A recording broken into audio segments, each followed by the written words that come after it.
Assalamualaikum warahmatullahi wabarakatuh. Perkenalkan, nama saya Abdul Hair Anam dengan NIM D1D022069.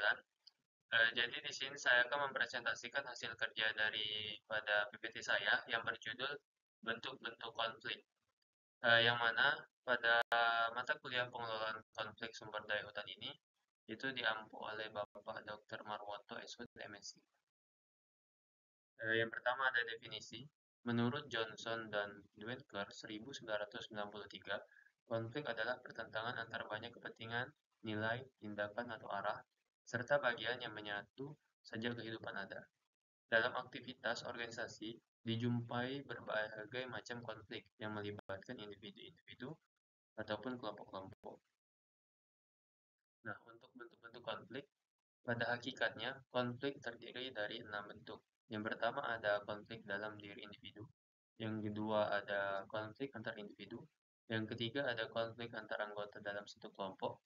Yang keempat ada konflik antar kelompok. Yang kelima ada konflik antar bagian dalam organisasi. Dan yang terakhir ada konflik antar organisasi. Kita masuk ke yang pertama, yaitu konflik dalam diri individu. Konflik ini merupakan konflik internal yang terjadi pada diri seseorang, atau disebut juga dengan intrapersonal konflik. Konflik ini akan terjadi ketika individu harus memilih dua atau lebih tujuan yang saling bertentangan, lalu bimbang mana yang harus dipilih terlebih dahulu untuk dilakukan. Menurut Winardi 2004, terdapat tiga tipe konflik pada tingkat individu. Yang pertama ada konflik mendekat-mendekat atau approach-approach konflik. Konflik mendekat-mendekat ini itu meliputi situasi yang membuat seseorang harus memilih antara dua macam alternatif positif yang memiliki daya tarik yang sama. Nah, selanjutnya, konflik menghindari atau avoidance konflik. Pada konflik ini, meliputi situasi yang mengharuskan seseorang untuk memilih dari dua macam alternatif negatif yang sama dan tidak memiliki daya tarik. Yang terakhir ada konflik pendekatan menghindari atau approach avoidance konflik. Pada konflik ini, sebuah situasi yang membuat seseorang harus mengambil keputusan dengan konsekuensi positif ataupun negatif. Eh, yang nomor dua dalam bentuk-bentuk konflik yaitu ada konflik antar individu. Konflik antar individu atau interpersonal konflik bersifat substansi emosional atau keduanya.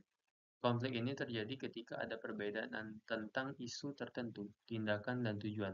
Dalam konflik ini, hasil bersama sangat menentukan. Yang ketiga ada konflik antar anggota dalam suatu kelompok. Setiap kelompok dapat mengalami konflik substansi atau efektif. Konflik substansi terjadi karena adanya latar belakang keahlian yang berbeda, dan ketika anggota dari suatu komite menghasilkan kesimpulan yang berbeda atas data yang sama. Sementara itu konflik efektif itu terjadi karena tanggapan emosional terhadap suatu situasi tertentu. Yang keempat ada konflik antar kelompok atau disebut juga dengan konflik intergrup. Terjadi karena adanya saling ketergantungan, perbedaan persepsi, perbedaan tujuan, dan meningkatnya tuntutan terhadap keahlian. Yang kelima ada konflik antar bagian dalam organisasi. Dalam konflik ini, itu meliputi 4 jenis subjenis. Yang pertama ada konflik vertikal. Konflik vertikal ini terjadi antara pimpinan dan bawahan yang tidak sependapat tentang cara terbaik untuk menyelesaikan sesuatu. Nah, yang kedua ada konflik horizontal, yaitu terjadi antar karyawan atau departemen yang memiliki hierarki yang sama dalam organisasi. Yang ketiga ada konflik lini staf, terjadi karena adanya perbedaan persepsi tentang keterlibatan staf dalam proses pengambil keputusan oleh manajer lini. Yang terakhir ada konflik peran. Konflik peran ini terjadi karena seseorang memiliki lebih dari satu peran. Yang terakhir ada konflik antar organisasi. Konflik antar organisasi terjadi karena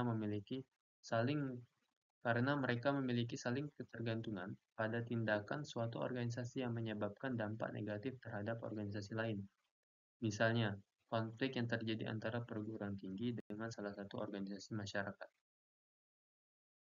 Dari bentuk-bentuk konflik tadi, kita masuk ke dalam faktor-faktor penyebab adanya konflik. Yang pertama itu ada perbedaan individu yang meliputi perbedaan pendirian dan perasaan. Yang kedua adanya perbedaan latar belakang kebudayaan sehingga membentuk pribadi-pribadi yang berbeda pula. Sedikit banyak akan terpengaruh dengan pola-pola pemikiran dan pendirian kelompoknya. Yang ketiga ada perbedaan kepentingan antara individu atau kelompok, di mana di antaranya menyangkut bidang ekonomi, politik, dan sosial. Yang keempat ada perubahan-perubahan nilai yang cepat dan mendadak dalam masyarakat. Selanjutnya menurut Agus S. 2009, konflik dibedakan di antara dua sumbu sasaran dan perilaku. Yang pertama ada tanpa konflik. Dalam kesan umum, tanpa konflik itu lebih baik. Tetapi setiap masyarakat atau kelompok yang hidup damai, jika ingin keadaan ini terus berlangsung, mereka harus hidup bersemangat dan dinamis, memanfaatkan konflik, perilaku, dan tujuan serta mengelola konflik secara kreatif. 2. Konflik laten. Konflik laten ini sifatnya tersembunyi dan perlu diangkat ke permukaan agar dapat ditangani secara efektif. Yang ketiga ada konflik terbuka. Konflik terbuka berakar dalam dan sangat nyata sehingga memerlukan berbagai tindakan untuk mengatasi akar penyebab dan berbagai efeknya. Dan terakhir ada konflik di permukaan. Konflik di permukaan itu memiliki akar yang dangkal atau tidak memiliki akar serta muncul hanya karena kesalahpahaman mengenai sasaran. Hal ini dapat diatasi dengan meningkatkan komunikasi. Terima kasih, mungkin itu saja presentasi singkat dari saya.